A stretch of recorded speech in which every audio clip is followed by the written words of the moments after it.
Hare Krishna. Welcome everyone to our Bhagavad Gita class. Let's start with the Mangalacharan prayers. Om Ajnanatimidandhasya Jnananjana Shalakaya Chakshurunmilitam Yena Tasmai Shri Gurave Namah Shri Chaitanya Manobhishtam Sthapitam Yena Bhutale Swayam Rupa Kadamahyam Dadati Shva Padantikam Vandeham Shri Guru Shri Juta Padakamalam Shri Gurun Vaishnavamscha Shri Rupam Shagrajatam Shahagana Raghunathanvitam Tam Sajivam Sadvaitam Shavadhutam Parijana Shahitam Krishna Chaitanya Devam Shri Radha Krishna Padan Shahagana Lalita Shri Vishakhanvitamscha Nama Om Vishnu Padaya Krishna Prasthaya Bhutale Srimate Bhakti Vedanta Swami Niti Namine Namaste Saraswate Deve Gauravani Pracharini Nirvishesha Shunyavadi Paschatya Deshatarinim Vanchakalpatarubhyascha Kripa Sindhubhya eva cha Patitanam Pavanebhyo Vaishnavebhyo Namo Namah Namo Mahavadanyaya Krishna Prema Pradayate Krishnaya Krishna Chaitanya Namne Gauratvishe Namah Panchatattvatmakam Krishnam Bhaktarupa Swarupakam Bhaktavataram Bhaktakyam Namami Bhakta Shaktikam He Krishna Karuna Sindho Deenabandho Jagatpate Gopesha Gopika Kanta Radha Kanta Namostute Saptakanchana Gaurangi Radhe Vrindavaneshwari Vrishabhanu Sute Devi Pranamami Hari Priye Nilachala Nivashaya Nityaya Paramatmane Balabhadra Subhadrabhyam Jagannathaya Te Namah Jai Shri Krishna Chaitanya Prabhu Nityananda Shri Advaita Gadadhara Shivashadi Gaura Bhakta Vrinda Hare Krishna Krishna Krishna Hare Hare Hare Rama Rama Rama Hare Hare. Hare Krishna everyone. So we are discussing the 14th chapter of Bhagavad Gita, the three modes of material nature. This is a very important concept, and we have discussed about the three modes of material nature. Krishna has introduced these three modes, Sattva, Raja, and Tama, and how a jiva is conditioned by these three modes. We have seen that. So in the first 13 verses, we have seen different characteristics of the modes along with how these modes are binding the living entity in this world. So let's recap that, and then we will continue more details about these three modes. Effect of the conditioning by the three modes. Effect means if you are conditioned by mode of goodness prominently, what will happen, what destination you will achieve after death, and what will be the results of your actions in mode of goodness. Similarly for other two modes, mode of passion and mode of ignorance.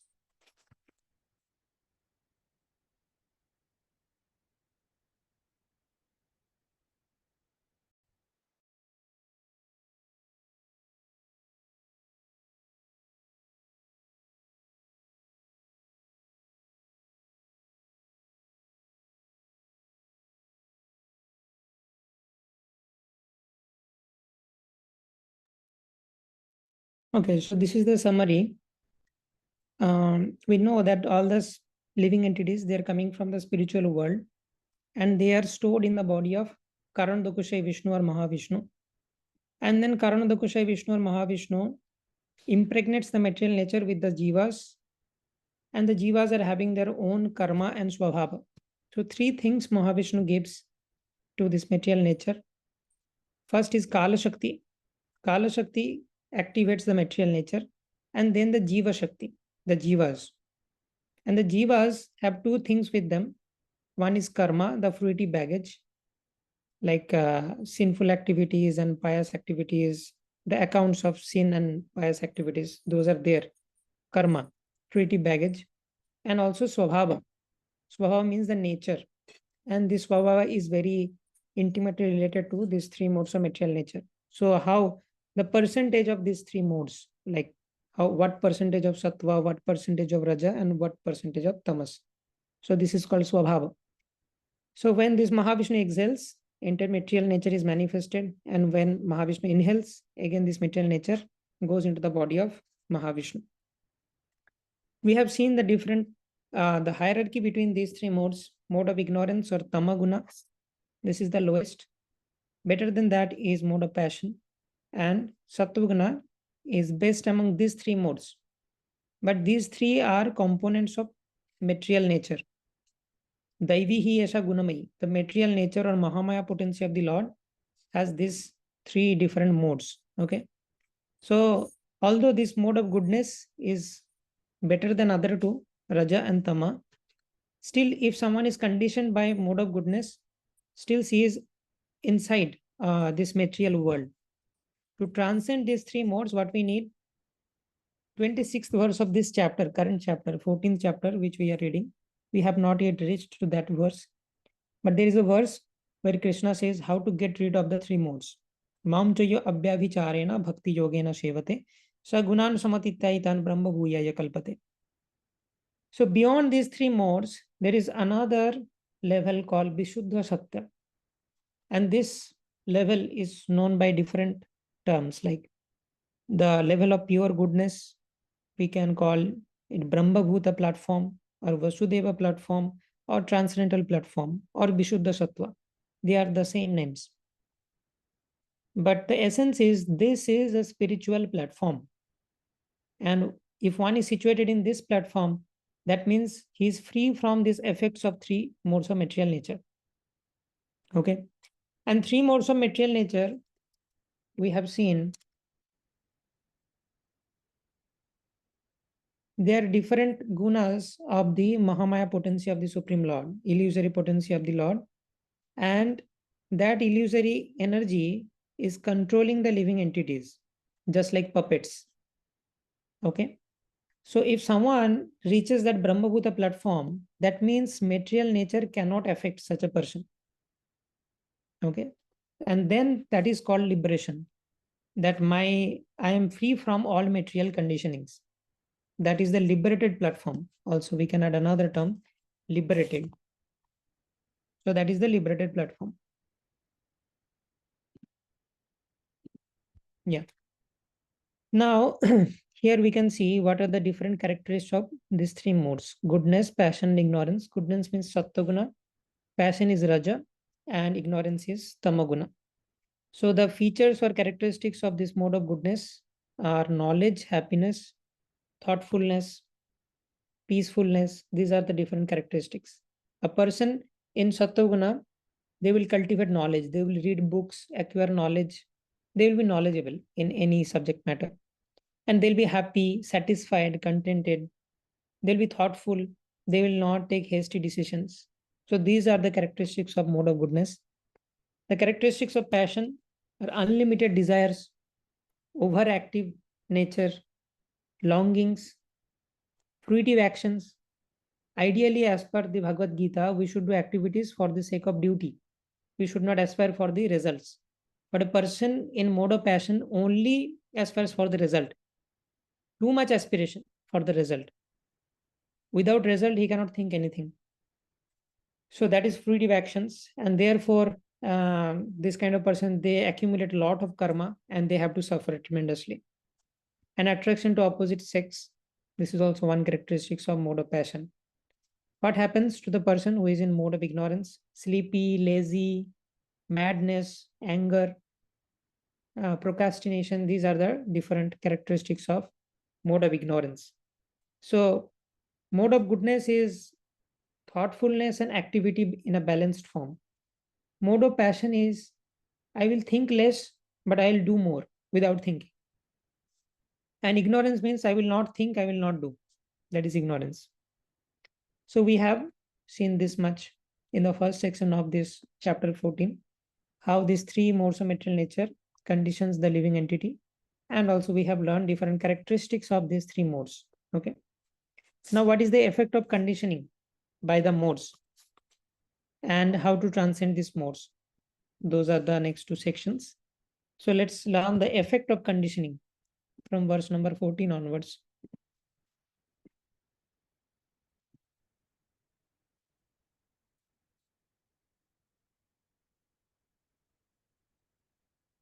Yada satte pravidyeto pralayam yati dehavrit tadottama vidam lokan amalan pratipadyate.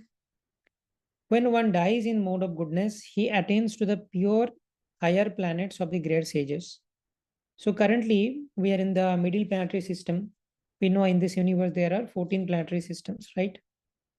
And yeah, so these are the 14 planetary systems. We are in this universe and we are in the earthly planetary system. This is in the middle.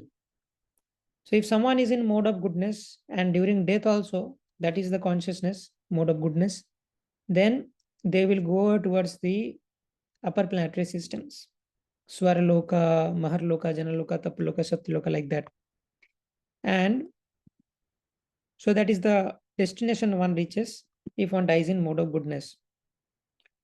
Rajasi pralayam gatva karma sangeshu jayate tatha pralinastamasi moodayonishu jayate. When one dies in the mode of passion, he takes birth among those engaged in fruitive activities.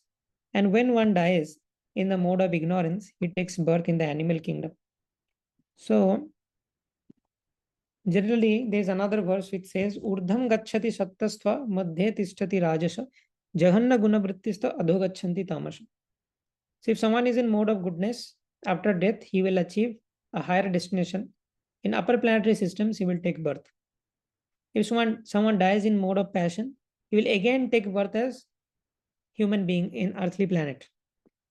But it is not that straightforward that if I die in mode of passion, so the modes are not pure. There will be not 100% mode of passion. So there will be some goodness, some passion, some ignorance, and then the karma will be analyzed. How much pious activity you have done, how much sinful activity you have done, whether you have done any devotional service. So all these things will be considered, and then you will be given a birth accordingly. But if you only analyze the modes, then as per the modes, if you only talk about the modes, mode of goodness will push you to the higher destination. Mode of passion will keep you in the earthly planets, and mode of ignorance, if you are afflicted by mode of ignorance, that means your consciousness is covered. You got human life, but still major portion of the life was in mode of ignorance. That means my consciousness was covered by ignorance. So then gradually I will get an animal body, because in animal body the consciousness is not developed. So actually these things are taken care by Durga Devi and all the demigods. So therefore it is told, Karmana Daivan Etrena Jantur Deha Prapattaye. So according to your karma and by the supervision of the demigods, you get a body. So when the demigods and Durga Devi, they will see that you have been given a human form, but you are acting like animal. Most of the time you are in mode of ignorance. So better to give this soul animal body. He is not qualified for human. Even if this person is given human body, he will not be able to utilize it. So then he will glide down to animal kingdom. So these are the different destination one achieves in the three modes. Okay. Karmana sukritasyaho satvikam nirmalam phalam rajasastu phalam dukkham ajnanam tamasha phalam. And now the results. The result of pious action is pure and is said to be in the mode of goodness. So two things in this section. In this section 14 to 18, we are discussing two things.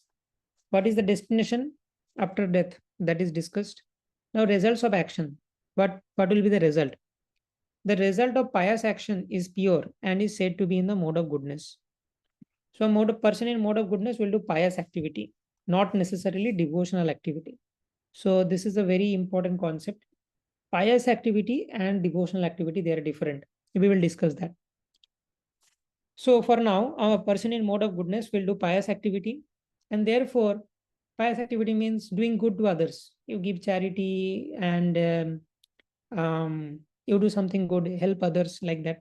So that is the pious actions. So that means in your account, pious activities are stored, and someday karma will return to you. That means you will also receive some help and charity from other living entities. But action done in the mode of passion results in misery, because such a person is too much attached to the fruits of action. And Krishna says in Bhagavad Gita 3.9, Yagyarthat karma nonyatra loko yam karma bandhana Tadartham karma kvanteya mukta shangasham achara. So in 3.9, Krishna says, work done as a sacrifice for Vishnu has to be performed. Okay. Otherwise, work causes bondage in this material world. Therefore, O son of Kunti, perform your prescribed duties for his satisfaction, for the satisfaction of Vishnu, and in that way, you will always remain free from bondage. But what happens for a person in mode of passion? He is always doing work not for the satisfaction of Vishnu, but for the satisfaction of his senses. Therefore, he will be strongly bound by the ropes of karma. And therefore, this person has to suffer. So, therefore, the result of mode of passion is misery. And action performed in the mode of ignorance is foolishness. A person is in mode of ignorance. Ignorance means in Bengali or Sanskrit, agyanta, even in Hindi. If you translate this term ignorance or tamas, it is ignorance or agyanta. So if someone is not having proper knowledge about himself, about the soul, about the body, about the Lord, about this material nature, then whatever he will do is meaningless. So therefore, mode of ignorance means agyanta or foolishness. That is the action. That is the result. So there are many different concepts we discussed. First, we discussed the destination. Then we discussed the results, and also we will discuss about how this karma, akarma, and vikarma, the concept of pious activity, sinful activity, and devotional service. Karma, akarma, vikarma is already explained in Bhagavad Gita. Fourth chapter also, there is description of karma, akarma, vikarma, but we will go through it again in this context. So again, three modes of material nature.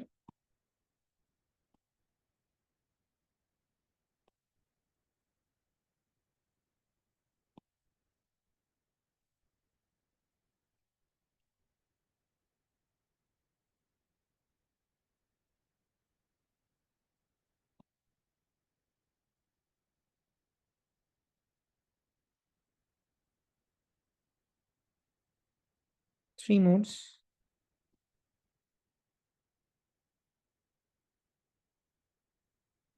First is goodness.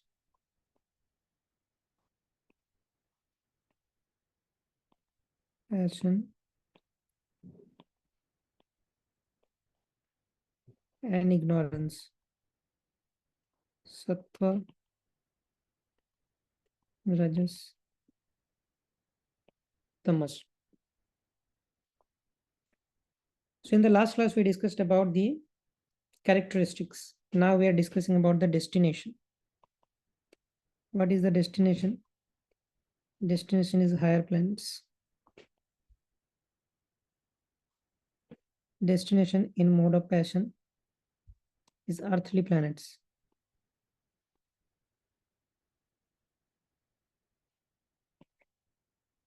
And destination in mode of ignorance, lower planets or animal kingdom.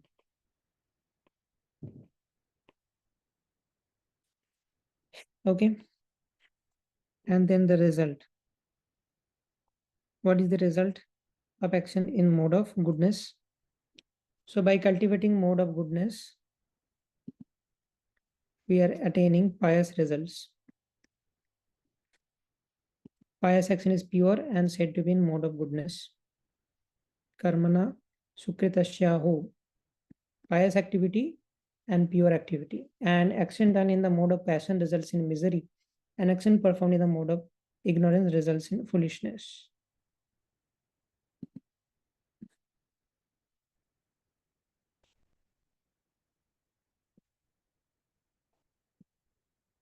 So here the result is pure,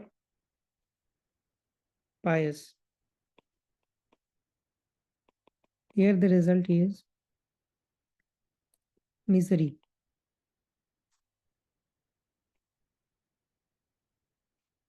And here foolishness.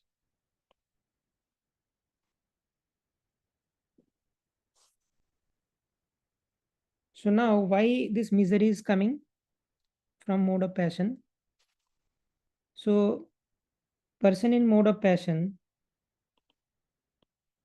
does fruitive activity. This is the characteristics. The characteristics of mode of passion is fruitive activity. Okay. A person in mode of passion will do fruitive activity. And because of fruitive activity, if we apply this rule, Bhagavad Gita 3.9, just like we have different rules of mathematics gets applied. So these are also rules of this universe, codes of this universe. According to the rule of Bhagavad Gita 3.9, Jakyarthat karmano anyatra lokoyam karma bandhana tadartham karma kvanteya mukta sanga samachara. Lot of karmic bondage comes and that leads to misery. So this is how mode of passion leads to misery. Okay. If you like, you can take a screenshot. And the best thing, if you can write yourself, then it will be stored in your memory. Or also you can take a screenshot. So these are the three modes. We have discussed the destination and the results. Now, let's move to karma, akarma, and vikarma. These three topics.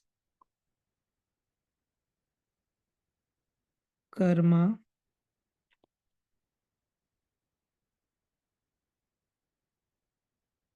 vikarma,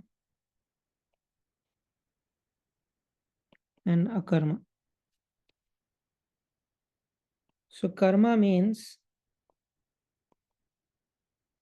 pious activities. Actually, there are different meanings of the same word in Sanskrit. Just like the word Atma sometimes can mean the soul, sometimes Atma can mean the body, sometimes Atma can mean the intelligence, or sometimes it can mean mind. For an example, in Bhagavad Gita 6.6, there is a verse, Bandhuratmatma nastasya yenadvaivatma najitah anatmanastu shatrutve bhartatatmaiva shatruvat. Okay. So in that verse, one of the meanings of Atma is mind. So the meaning is using the mind can become enemy or mind can become best friend of the Atma or soul. So different words in Sanskrit may mean different things. We have to see the context, in which context the word is used, and then we can decipher the meaning. Just a sanity check, is the screen visible to everyone? Whatever I am writing, that is visible. Pranab Prabhu, I think you were telling sometimes ago you saw a blank screen. Okay, now visible, thanks. So karma, in this context, when we are discussing karma, akarma, vikarma, in this context, karma means pious activities. In other context, karma has other different meanings. For example, this word karma can have many meanings. One meaning we have already discussed in the previous class, where we are telling Mahavishnu impregnates the material nature with Jiva Shakti, and Jivas come with their karma and Swabhava. So Jivas are coming with their karma. In that sense, karma means fruitive baggage. Fruitive baggage of the living entities. Karma.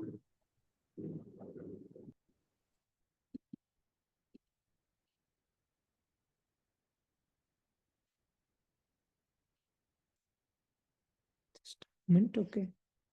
So the first meaning of karma is fruitive baggage. Fruitive baggage means, you can say, account of pious and sinful activities. Every jiva has done some pious and sinful activities, and all those accounts are stored. That is called karma.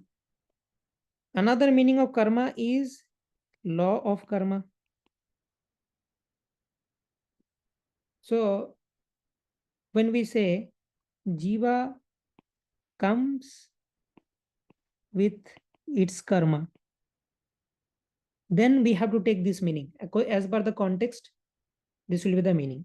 When we say karma means law of karma, and an example of that is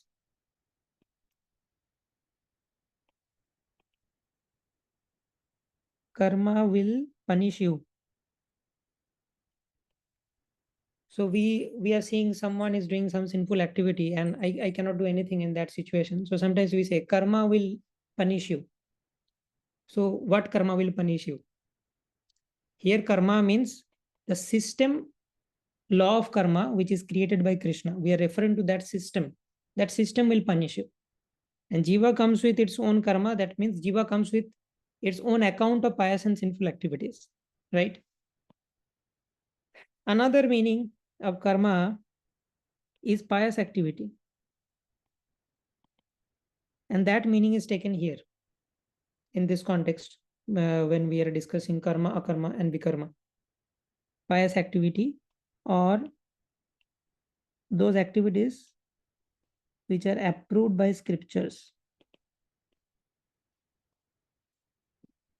They are called pious activity.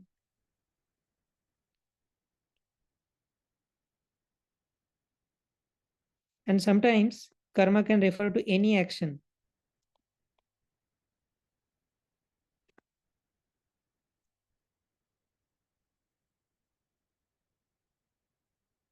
Any action.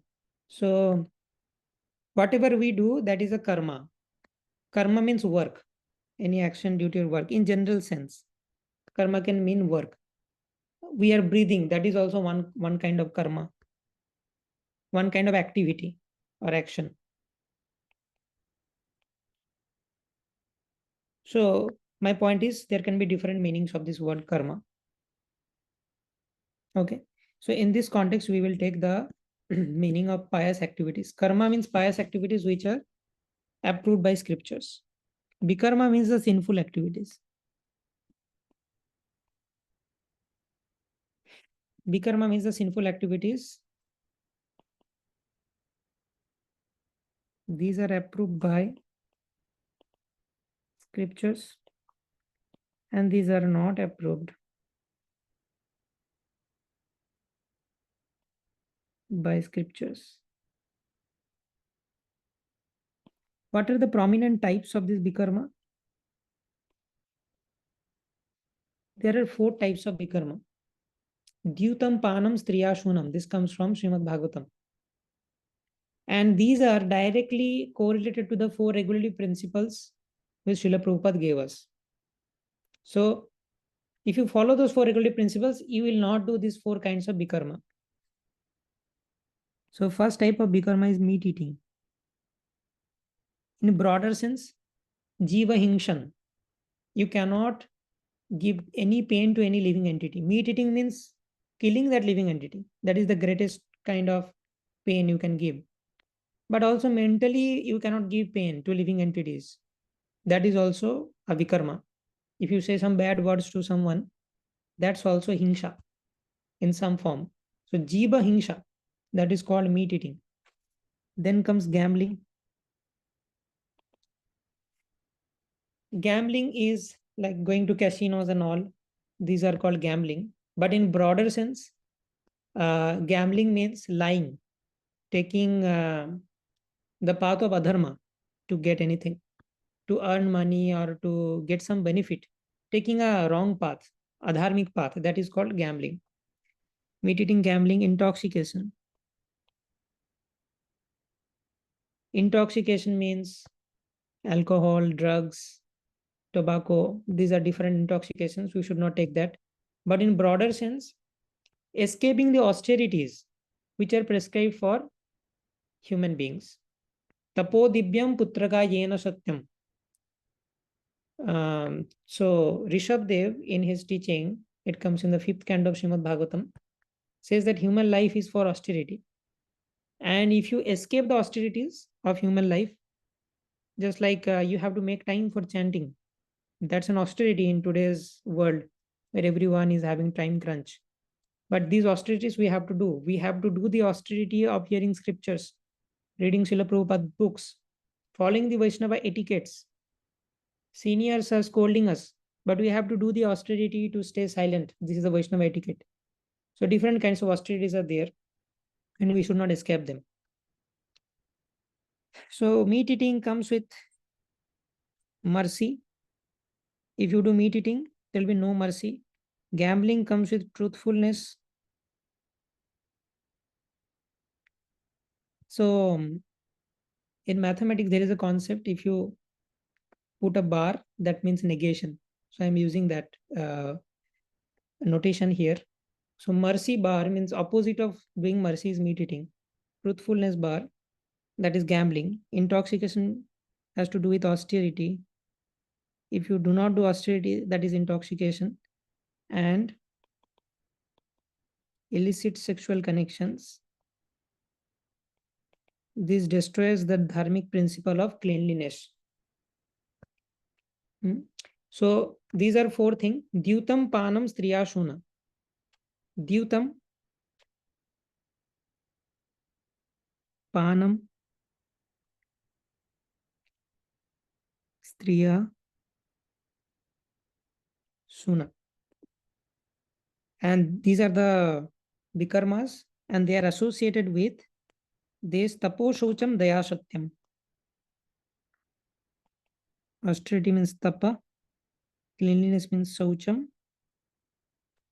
mercy means daya, truthfulness is satyam.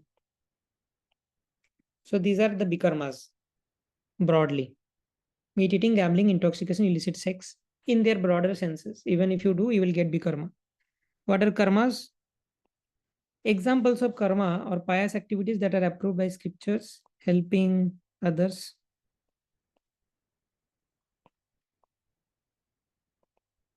charity, kindness, building schools, hospitals. So these are the philanthropic activities. Any kinds of philanthropic activities, they're coming under this category of karma. And vikarma we know. Now akarma is devotional service.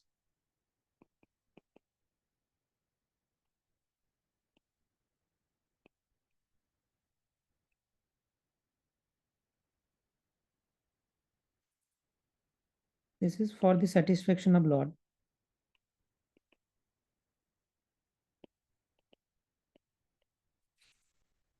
Any activity done for the satisfaction of the Lord is called devotional service.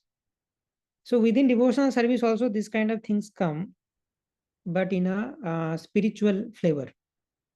Just like you give some food to some beggar, that becomes karma. You give prasad, that becomes devotional service. Okay. So similarly, anything. So we can help others, but at the same time, we can also connect them to Krishna. So helping plus connecting them to Krishna,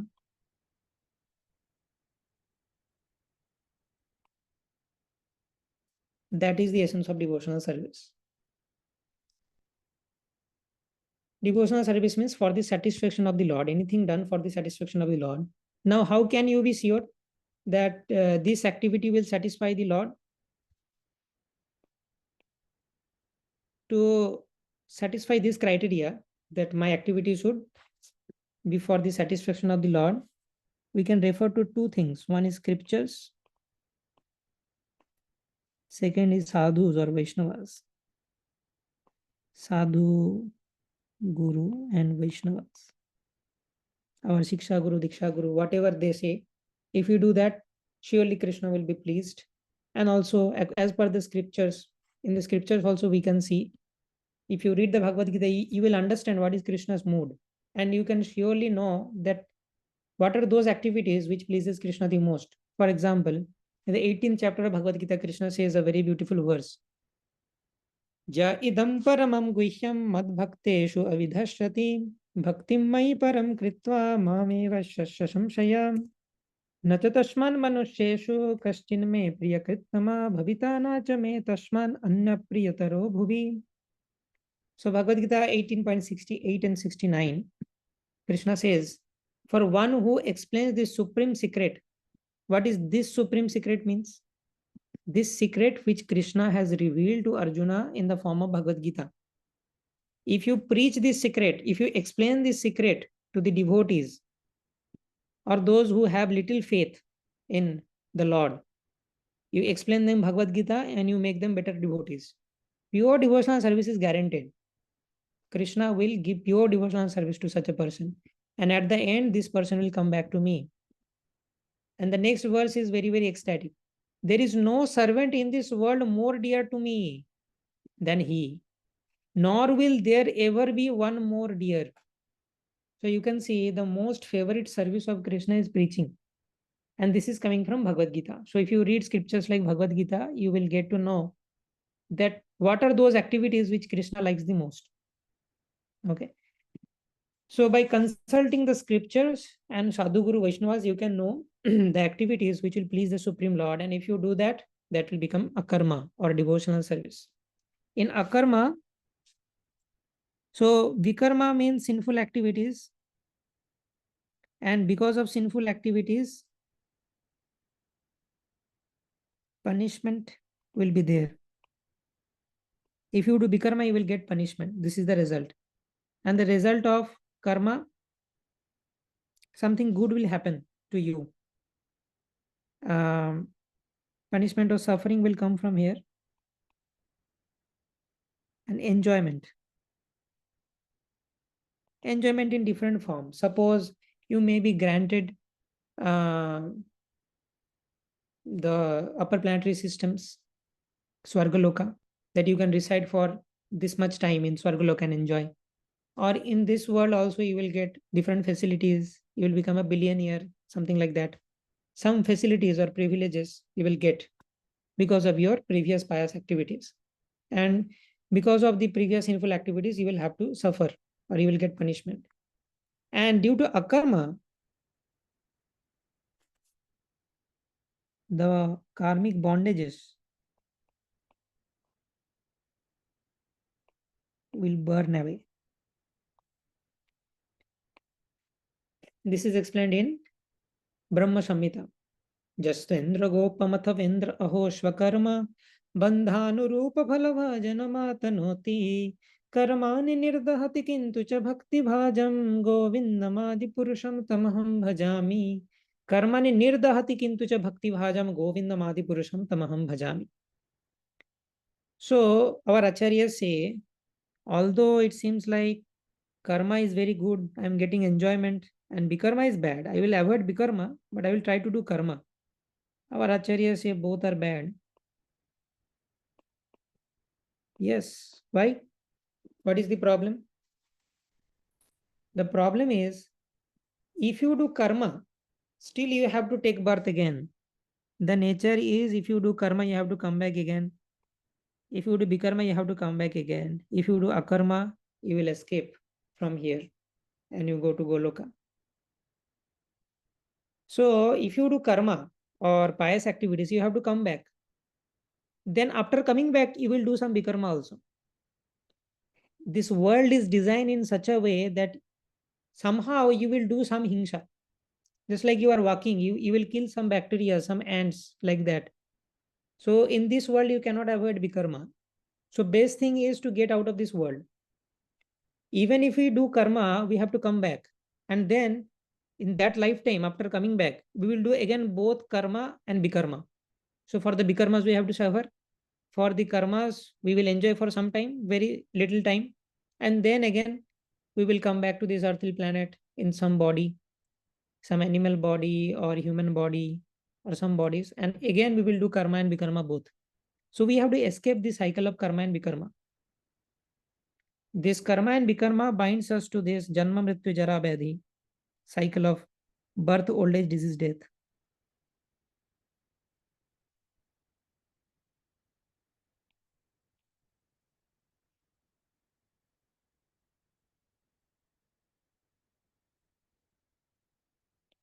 So we have to get out of this cycle of birth, old age, disease, and death. And for that, we have to do akarma. Akarma, what it does, it destroys karma and bikarma both.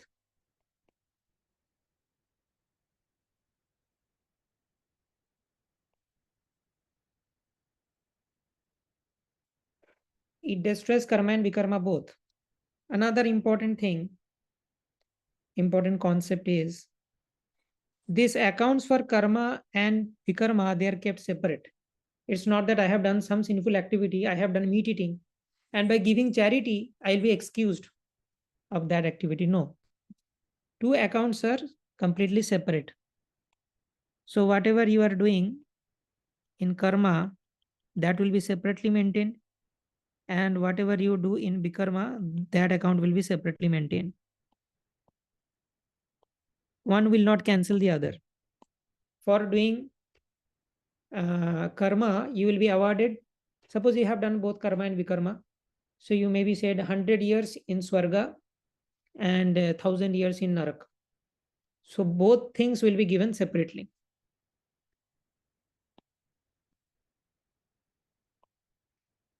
Karma and vikarma accounts are maintained separately. Okay. These accounts will be maintained separately.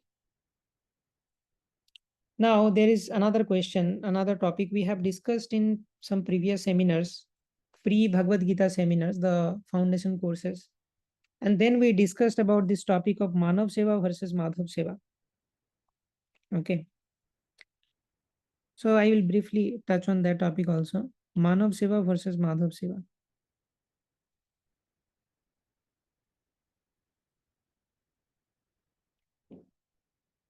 So Manav Seva means serving the humanity.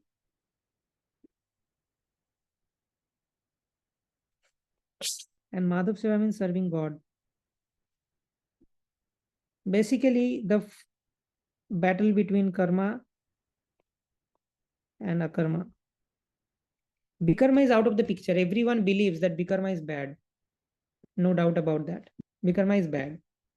But many people have this doubt, why I should not do this, even this karma.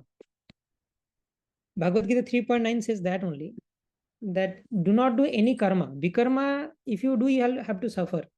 But even karma is prohibited. Yagyarthat karma no anatra. Lokoyam karma bandhana.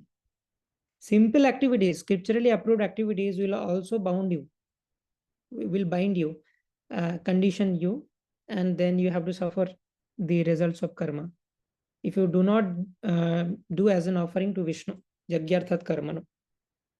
So here comes the topic of Manav Seva versus Madhav Seva. Sometimes people say it is better to like donate blanket or feed the poor than wasting the milk on Mahadev. And during Abhishek, we waste too many honey, milk, ghee to the deities. So this is a problem of Manav Seva versus Madhav Seva. So what we can answer? We have already discussed this topic. I will just enumerate some points here. So first of all, doing this Manav Seva, we cannot take care of a living entity completely. We cannot sufficiently take care of a living entity. Cannot fulfill all demands.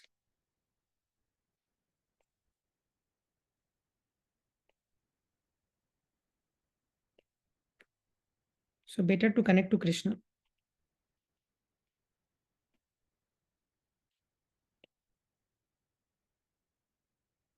So if we are feeding some poor or donating a blanket, it's not that all the necessity of that person is satisfied. That person will keep becoming hungry. And even if we take care of that person for entire lifetime, still that person will take another birth. Maybe in the next birth, he will become an animal and he will suffer. Then how I will take care? So it's very dangerous. That person will take millions of births and millions of sufferings are waiting for that person. By donating one blanket or by feeding once, I cannot, that is surely an help, but insignificant help. But if I can connect that person to Krishna, millions of lifetimes of sufferings are saved. That's the point. If we connect to Krishna, millions of lifetimes of suffering saved. So if a person is hungry, we will not just recite the Bhagavad Gita to that person. That's not the approach which the Vaishnavas take. Vaishnavas will feed prasadam first. And then once that person is satisfied, Vaishnavas will not leave. They will also give the knowledge of Bhagavad Gita. So both are required. Giving prasadam along with knowledge. This is better charity. And this will save millions of lifetime. By eating that prasad, that person will develop some agyata sukriti. And due to that sukriti, he will be given a chance to practice good devotional service. And by practicing devotional service, that person will go back to Krishna. So this is the logic. And there is also an analogy of a lost child. Lost child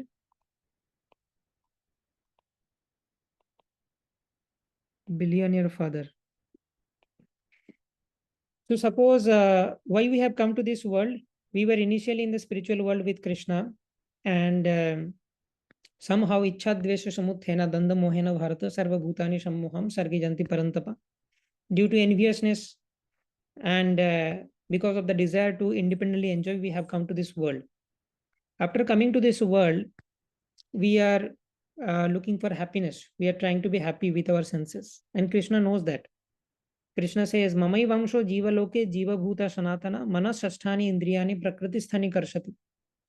My fragmental part has come to this material world and he is struggling very hard with senses and mind to become happy. But happiness is only there in connecting with Krishna. The soul will not find any happiness in this material world because this material world is designed by Krishna and Krishna knows it very well that this material world is dukkhalayam ashashvatam. You cannot find happiness here. Do not try to extract happiness. It will be a waste of time and you will get suffering. The more quickly we understand this, that this is useless to try extracting happiness from this world, the more mature we are. Happiness is there only in Krishna, in connection with Krishna. So suppose a billionaire father and the son left home of that billionaire father due to some dispute with the father, and then the son tries to become independent, and after a few days the son came to the street and he is sleeping on the street and dogs are biting and he is facing many different problems. But the child is thinking that, oh, now I am independent. In home, my father had different sets of rules and regulations and I had to follow them. Now I am in the street, I am independent. But this is not the actual independence. In home, whenever the child wanted anything, father will arrange for that. He wants to eat some particular dishes, immediately that will be ready. Okay, but there are a few rules and regulations he has to follow while in home. But here in street, the child thinks I am independent, but actually he is now more dependent on the mercy of others. So therefore, this is an illusion for the living entity that coming to this material world, I became independent from Krishna. No, we are never independent from Krishna. Either we are under the Yogamaya potency of the Lord or we are under the Mahamaya potency of the Lord. Okay. So we are never independent. Krishna has two energies, internal and external. Internal energy and external energy. So Mahatmas, devotees, great souls, they take shelter under the internal energy. And non-devotees, they think they are independent, but actually Maya Devi is punishing them. Okay. So we are never independent, but when we are handled by Maya Devi, we get suffering. And here, bliss. If we are under the internal potency, then we are in bliss. If we are under the external potency, then we are in suffering. So that child is suffering in the street. And that billionaire father had a company. And in that company, there are so many different staffs working. One staff is coming to office someday. And he could see that, oh, this is the son of my boss. And he is lying on the street. So that staff gave some donation, 100 rupees or 200 rupees, some donations to that beggar, apparent beggar, or the son of the billionaire. And then the staff comes to the office and informs boss, the billionaire, that today while coming to the office on the street, I saw your son and I gave a donation. He asked for 100 rupees, I gave 200 rupees. And immediately the boss slaps the employee, the employee. And the billionaire father says, if you could see my son, you should have brought him to me. What is this? You are giving 200 rupees donation. You know, the 1 day expense for that, for my son, is equivalent to your 1 month salary. So this donation is nothing. So if you could have seen my son in the street, you should try to bring that son closer to the father. So similarly, whenever we see any living entities in this world who are separated from Krishna, we should try to connect them with Krishna. That is the actual help. From this story of the lost child, we can understand that connecting someone to Krishna, that is the actual help. Donating 200 rupees to the son in the street is worthless, is nothing. So this is how we can also understand that what is the difference between Manav Seva and Madhav Seva. Madhav Seva means serving God, and everyone is children of God. So a person who is doing Madhav Seva, he will also serve humanity. But he will not only serve humanity by fulfilling the material needs, spiritual needs of the humanity should also be fulfilled. And that is the actual charity, actual philanthropic work. And that is actual Madhav Seva. And therefore, by doing that, we come under the category of akarma. And akarma means we will be free from the bondage of karma. And we will go back to the spiritual world. So that's the concept of karma, akarma, vikarma. It is already explained in Bhagavad Gita, but in this context, we reiterated this concept. So chapter 14, we have discussed the second part, 14 to 18, effect of the conditioning. So let's complete the other two verses as well. Sattvat sanjayate jnanam rajasho lobha evacha pramadamo tamasho bhavato jnanam evacha. From the mode of goodness, real knowledge develops. From the mode of passion, greed develops.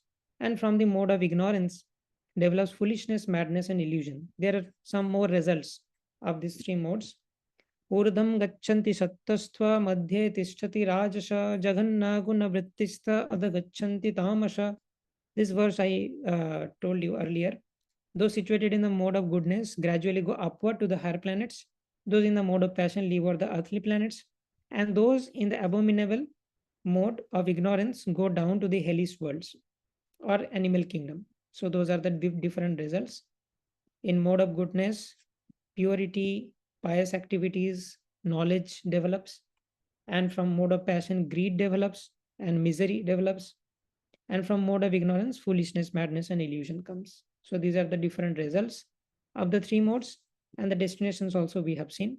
And we have also understood the concept of karma, akarma, and vikarma, and why we should do akarma or devotional service. Any questions?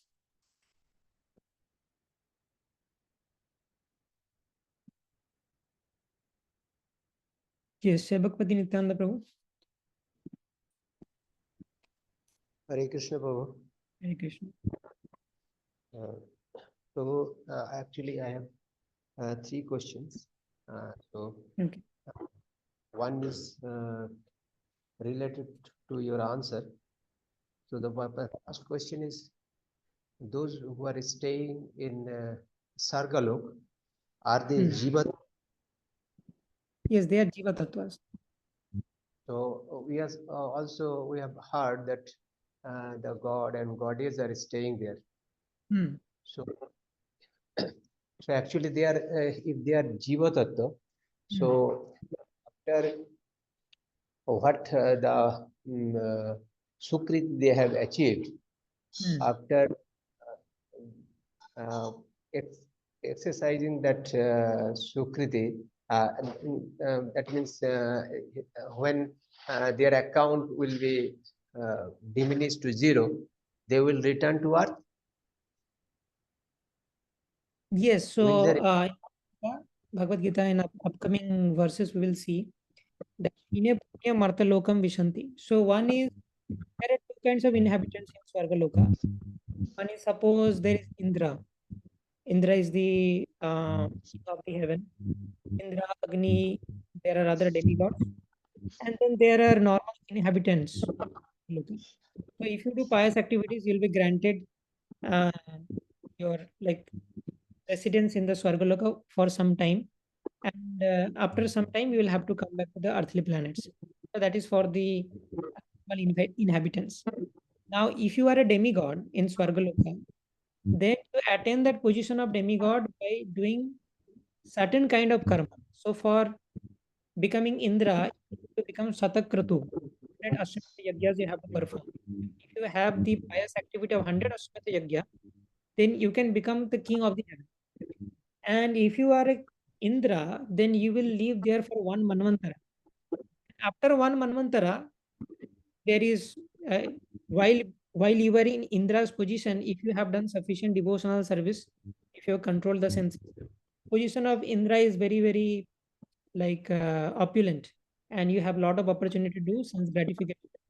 If you have done sense gratification, then you are simply wasting that position of Indra, and then you may return to this earthly planet, may even become some animals because of your nature. But while becoming Indra, if you have done some devotional service, controlled senses, it is also possible that from that Indra's position, you will go back to Godhead. Or it is also possible that you will come back to earth as a human. So that depends on the karma of that particular soul, Indra. Okay, so Prabhu, if some jeev is what you have said, is it okay or not? Please say if someone is elevated to Sargaloka and there he started serving God, and he will not come to the earthly planet again. Am I correct? Right. But it is very difficult and very unlikely that even after going to this Svargaloka, first of all, why you are going to this Svargaloka? So that Or desire, pious, doing pious, yeah. doing pious activity, Even devotional if service. even if you have done pious activities, you will not be forced that, oh, you have done some pious activity, you have to go to Svargaloka. There is no other choice. No. So there are our destination depends on two things: our karma and our desire. Even I have done pious activities. If I am not willing to go to this Swargaloka, I will not go to this Swargaloka. So I am going to the Swargaloka, that means I had sufficient karma and also I had desire. So because you had the desire to enjoy the Swargaloka, and it is very unlikely that after coming to Swargaloka, not enjoy. Will only do devotional service. So that is very unlikely. But if you do, it is possible to go back to the Godhead from Swargaloka, and you will not have to return to earthly planetary systems. Okay, so Prabhu, those devatas like Indra, actually they are permanent resident there, as they are connected to God. Am I correct?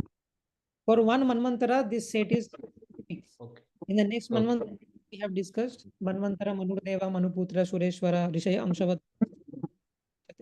So this entire set will be changed in the next Manvantara. Okay. Prabhu, another question. You told about Manav Seva and Madhav Seva. So, the serving a Vaishnava Yes, is also Manav Seva. Madhav Shiva. Because you are doing service to the God by serving the Vaishnavas. Okay, okay, okay, Yes. okay, Prabhu. Thank you. Hare Krishna. Okay. Okay, any more questions?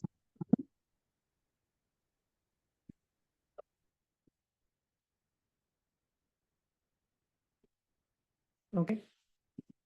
So we'll see you next week again. Thank you very much. Hare Krishna.